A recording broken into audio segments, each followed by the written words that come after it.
In primetime news this evening, that will never happen. Senator Kamina Johnson-Smith responds to calls to withdraw her bid for Secretary General of the Commonwealth. Invest in your homeland. Government calls on diaspora as food security concerns loom. And teenager nabbed in St. Elizabeth goat stealing ring.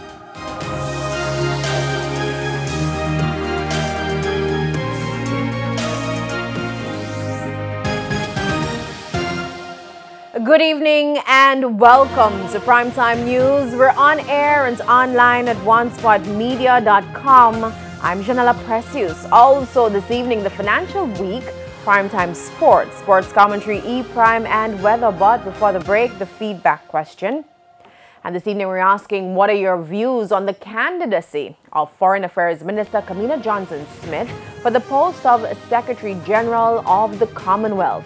You can share comments online, facebook.com/television Jamaica, and tweet us at televisionjam1.